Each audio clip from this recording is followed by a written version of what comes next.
Bonjour, Patrice Campioni, responsable pédagogique du BPGEPS APT au CFA Profession Sport et Loisirs de Besançon. Je fais ce petit tutoriel à destination des jurys pour évaluer le plus équitablement possible cette épreuve initiale UC4 prochainement pour les stagiaires APT. Alors c'est pour eux la première épreuve de l'année, donc on demande au jury d'essayer de les mettre en confiance dès le début pour les rassurer un petit peu, voilà, puisque certains peuvent des fois perdre un petit peu leurs moyens par rapport à cette épreuve qui est assez nouvelle pour eux. Sinon, par rapport aux obligations que vous avez, on vous demande de vérifier leur identité, donc ils doivent vous fournir une pièce d'identité, et vous montrer la convocation à l'épreuve, donc soit en version papier, soit en version numérique sur leur téléphone via leur mail, quoi. Après, n'hésitez pas à leur redonner le contexte de l'épreuve, donc tout simplement que c'est une épreuve de 45 minutes, donc nous c'est 45 minutes maximum, donc vous saurez que s'il dépasse de 2-3 minutes, donc c'est pas très grave, mais il ne faut pas que ce soit non plus plus de 3 minutes, et puis qu'ils n'ont pas le droit d'arrêter à 35 ou à 40, ils doivent tenir leurs 45 minutes, en tout cas, de temps de séance. Dans le temps de séance, il y a la prise en main du début du public, bien sûr, jusqu'à le bilan de fin, et qu'on restitue le public à l'animateur qui les réaccompagne au centre derrière, quoi. Donc voilà, c'est vraiment ce temps-là, bien sûr, dedans il y a toute la partie explication, temps de pratique durant ces 45 minutes. Ensuite, vous avez un entretien à mettre en place dans un endroit où voilà, vous êtes un peu tranquille avec eux, de 30 minutes maximum, c'est-à-dire qu'il peut être réduit à moins de 30 minutes. Par contre, vous ne devez pas dépasser ces 30 minutes, c'est très important. Si vous souhaitez leur donner des conseils, donc ça c'est en dehors des 30 minutes, c'est-à-dire vous arrêtez, vous dites c'est terminé. S'il veut des conseils qui souhaite rester pour avoir ces conseils-là, bah, c'est en dehors de ce temps-là, sinon on n'est plus dans le contexte de certification. Voilà. Vous êtes là pour évaluer à l'instant T ce que vous voyez, émettre un avis, mais voilà, toute la partie supplément avec des petits conseils, ça c'est en dehors de l'épreuve. Possible, mais en dehors, voilà, vraiment le faire en dehors, pour éviter tout souci derrière. Sur la partie comment remplir ce document, vous n'hésitez pas à faire signer le candidat dès le début, comme ça au moins c'est fait, on n'oublie pas.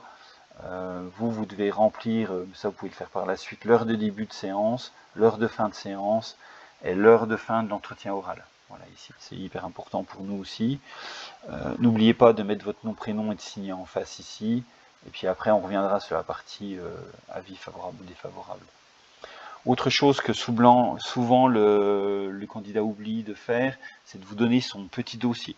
Donc ça, vous verrez aucun élément là-dessus, ni dans cette partie-là, ni dans cette partie-là. En fait, nous, ça correspond à notre plan de certification du CFA, où on a rajouté pour les aider cette exigence-là.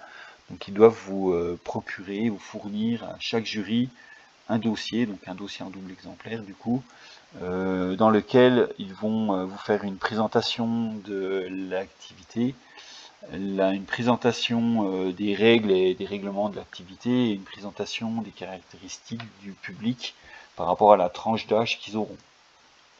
Voilà. Il n'y a pas de présentation personnelle qui est demandée, ni d'où ils viennent, leur vécu et tout ça, puisque ça concerne une autre épreuve sur les parties des UC 1-2 sur une autre période de l'année. Voilà. Après, vous n'hésitez pas à leur demander avant l'épreuve d'où ils viennent, etc. Mais c'est pas forcément, c'est pas une partie qui est exigée dans cette évaluation. Par rapport à nos attentes pour émettre un avis favorable ou défavorable, tout simplement, on demande aux candidats déjà de se présenter au public, de vérifier que le public a une tenue correcte, de vérifier tout ce qu'est lacet, etc., les bijoux à retirer. Voilà, ça c'est des choses basiques à faire. Et bien sûr, qu'il ne soit pas de dos aux pratiquants quand il donne ses consignes. S'il y a du soleil en extérieur, que ce soit lui qui l'ait dans les yeux et pas les pratiquants. Qu'il puisse donner quand même des consignes audibles, perceptible ou qui puisse se rapprocher des pratiquants ou qu'eux se rapprochent de lui. En tout cas, que les consignes soient comprises ou réexpliquées de différentes manières. Après, sur les aménagements des zones de pratique, bien sûr qu'elles soient visuelles et comprises des pratiquants et adaptées par rapport à la pratique. Pour le reste de cette évaluation, en fait, on n'est pas forcément sur des exigences de progression pédagogique, mais plus une maîtrise des capacités techniques et des gestes techniques de l'activité. Donc ça, c'est très très important. Donc là, on a vraiment cette exigence-là. Donc il y a des corrections qui doivent être menées, des ajustements qui doivent être réalisés, et aussi par rapport aux distances. Voilà, il y a plein de choses possibles sur cette épreuve-là. Donc on a, nous en tout cas, 3 grandes rubriques au niveau des compétences visées. Donc vous avez la partie conduite de séance, où là on revient sur ce que je vous disais juste avant, les techniques, les adaptations par rapport au public. Là on a, sur les deux autres compétences, on a plus une exigence sur la partie connaissance des règles et règlements de l'activité, de la logique interne de l'activité, et toujours dans un esprit de pratique sécuritaire. Pareil, dernier point important, donc toujours pratiquer, mais en toute sécurité, et surtout en adaptant la pratique aux capacités des publics. Voilà. Voilà un petit peu ce qui ressort des exigences de cette épreuve. Le dossier, j'ai oublié de vous dire, je crois, mais vous avez aussi une partie fiche de séance qui doit être...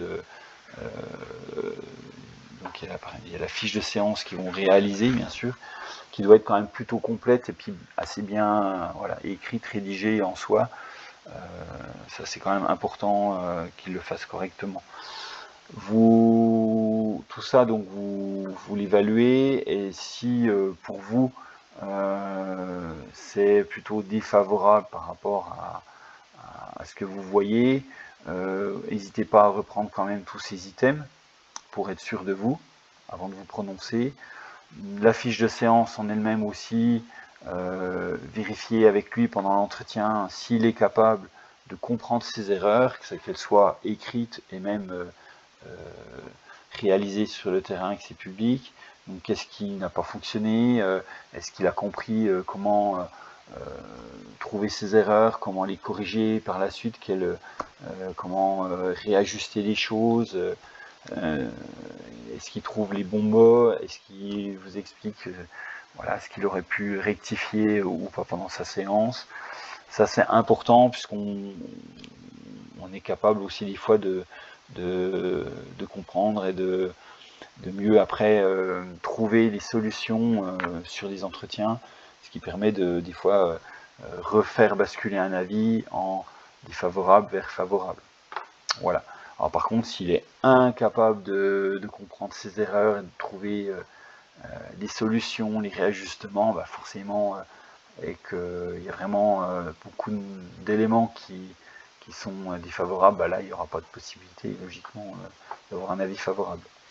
En tout cas, de toute façon, il faut émettre un avis, que ce soit favorable ou défavorable, et n'hésitez pas à vous appuyer à nouveau sur les items pour nous faire des phrases vraiment complètes, vraiment des phrases bien écrites, complètes, pas d'abréviation, et puis éviter les incohérences, c'est-à-dire des fois on a eu des avis où on avait plein de points défavorables et finalement c'était un avis favorable, ou l'inverse, plein de points favorables et finalement c'était un avis défavorable. Donc ça on évite, sinon nous après au niveau de Jeunesse et Sport, il y a des incompréhensions lors du jury régional de fin d'année. Voilà, donc faites attention à ça. Et puis n'hésitez pas à appeler Loïc ou moi-même Patrice pour si vous avez des difficultés pour vous prononcer par rapport à tout ça.